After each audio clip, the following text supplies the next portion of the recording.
আসসালামু আলাইকুম ওরহমতুল্লাহি আবরাকাতুহু ইন্নাল হামদুলিল্লাহ ওয়াসসালাতু ওয়াসসালামু আলা রাসূলিল্লাহ। কাছে দূরে বিশ্ব জুড়ে যে যেখান থেকে দেখছেন সবাইকে আন্তরিক প্রীতি এবং শুভেচ্ছা জানিয়ে শুরু করছি যমুনা টেলিভিশনের ইফতারের পূর্ব মুহূর্তের বিশেষ আয়োজন এন মোহাম্মদ প্রেজেন্টস রোজার দিনে পাওয়ার্ড বাই ভাইয়া হোটেলস।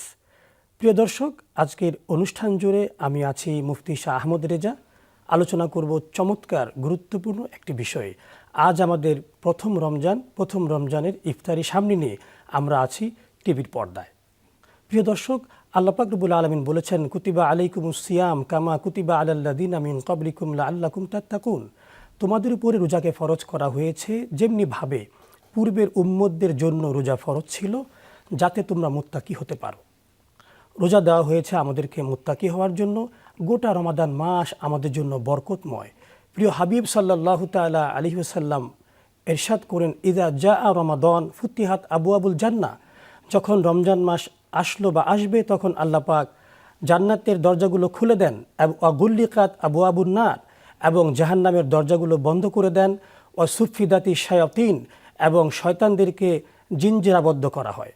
প্রিয় দর্শক, আমরা শুনব আজকের আলোচনা বরকতময় মাহের রমজান।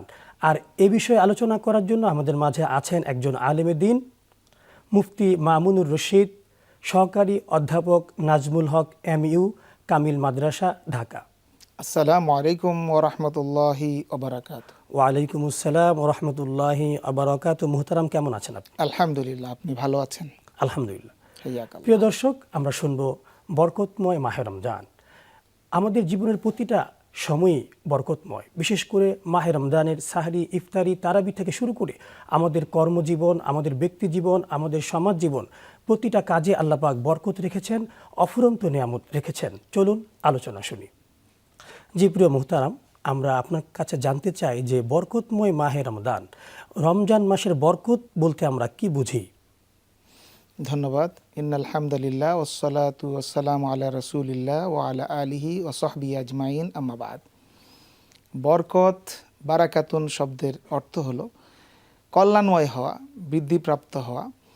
বরকত যে জিনিসটা, আসলে এটা কীভাবে বিশ্লেষণ করব দেখেন। একজন মানুষ 1,00,000 টাকা ইনকাম করে ভালো চলতে পারে না। অপরপক্ষে একজন মানুষ 10,000 টাকা ইনকাম করে সে দিব্যি সুন্দর সুস্থভাবে চলছে। বরকতের ব্যাপারটা কিন্তু এখানে। একজন মানুষ 2,00,000 টাকা 5,00,000 টাকা ইনকাম করে, তার বাসায় অনেক সুন্দর আয়োজন হয় খানাপিনার, সে ওই কিছুই খেতে পারছে না, তার নানাবিধ রোগ আছে, অসুস্থতা আছে, তার ডায়াবেটিস আছে, কিডনির সমস্যা আছে, প্রেশার সমস্যা আছে, বেড়ে যাবে। কিন্তু অপরপক্ষে দেখেন বাসার একজন দারোয়ান, সে পেট ভরে খাচ্ছে, গরুর গোশত খাচ্ছে, যা আছে তার সামনে সব খাচ্ছে, তার কোনো নিষেধ নাই খাওয়া। বরকতের ব্যাপারটা কিন্তু এখানে যে আপনি, এটা আল্লাহ পাকের পক্ষ থেকে আসে যে জিনিসটা বরকত। আপনার শরীরটা সুস্থ থাকা, আপনার মনটা ভালো থাকা, এটা হলো বরকতের বিষয়। এটা কিন্তু হিসাব করে কাউন্ট করা যায় না। একজন মানুষ অনেক ধনী, তার এসি আছে বাসায়, কিন্তু সে এসির মধ্যে সে ঘেমে যাচ্ছে, তার মনের সুখ নাই, শান্তি নাই। আরেকজন মানুষ কুড়ে ঘরে থাকতেছে, সে দিব্যি ঘুমাচ্ছে। এখানে বরকতের বিষয়টা কিন্তু এইভাবে বলা যায়, বোঝা যায় যে আপনার জীবনে আনন্দ থাকবে, হাসি খুশি থাকবে, আপনার জীবনটা প্রফুল্লতা থাকবে, এটাই হলো বরকত। হ্যাঁ, আপনি যতদিন থাকেন সুস্থ থাকবেন, এটা হচ্ছে আপনার জীবনের মধ্যে বরকত, হায়াতের মধ্যে বরকত, রিজিকের মধ্যে বরকত। হ্যাঁ, সব কিছুর মধ্যে কিন্তু বরকতের ব্যাপারটা থাকে। যেমন হায়াতের মধ্যে বরকত, আপনি যতদিন হায়াত পেয়েছেন সুস্থ ছিলেন। অনেক মানুষ আছে হসপিটালের বেডে বছরের পর বছর কাটিয়ে দিচ্ছে, হ্যাঁ, বরকত শূন্য অবস্থায় পড়ে আছেন।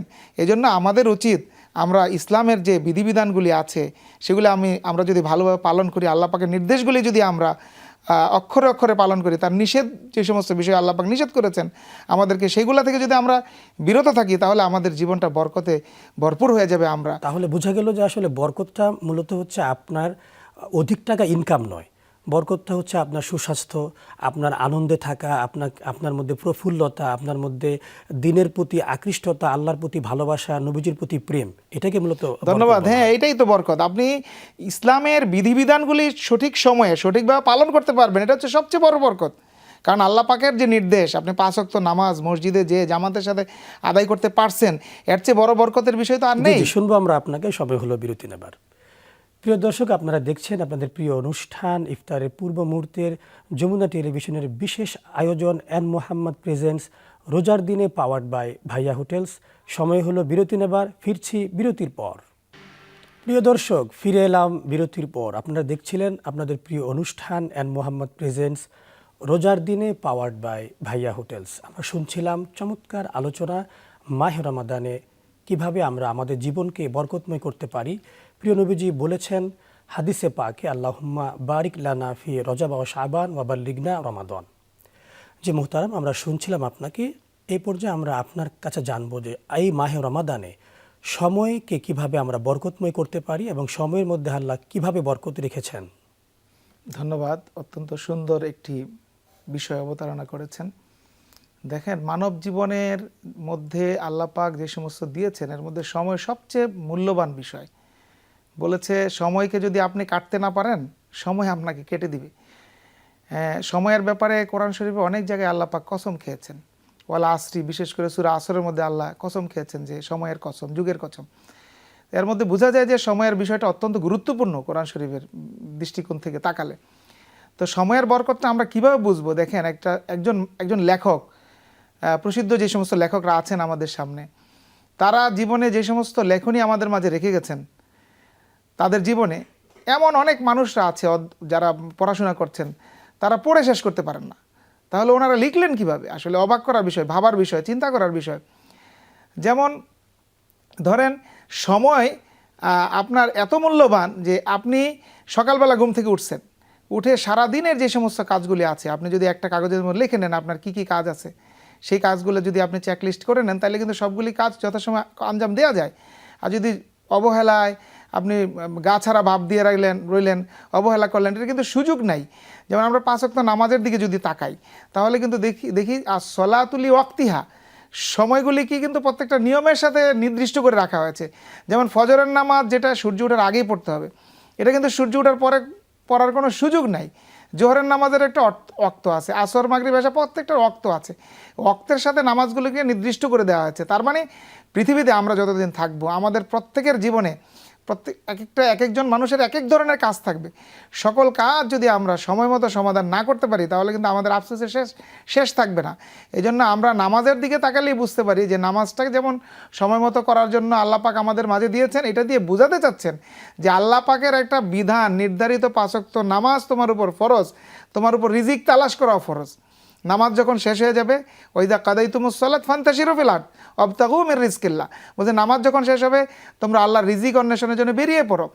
তো নামাজ যেমন আমার একটা নির্দিষ্ট আল্লাহ পাকের পক্ষ থেকে নির্ধারিত ফরজ, এটা সময়ের সাথে নির্দিষ্ট, এমনিভাবে আমাদের অফিসিয়াল টাইম সহ অন্য যে সমস্ত বিধিবিধান বিষয়গুলি আমাদের আছে পৃথিবীতে চলার জন্য, পৃথিবীর নিজামকে শৃঙ্খলাকে ঠিক রাখার জন্য, সেই সময়ের কাজকে আমরা সময়ের মধ্যেই করব। যে মোহতারাম, আরেকটি বিষয় জানতে চাই যে আমাদের রিজিকে যে আল্লাহ বরকত দেয়, আমরা দেখা যায় যে মাহে রমাদান মাসে আমরা অনেক খাবার গ্রহণ করে থাকি। অনেকে বলে যে বেশি খাবার গ্রহণ করলে নাকি এই মাসে হিসাব নেই।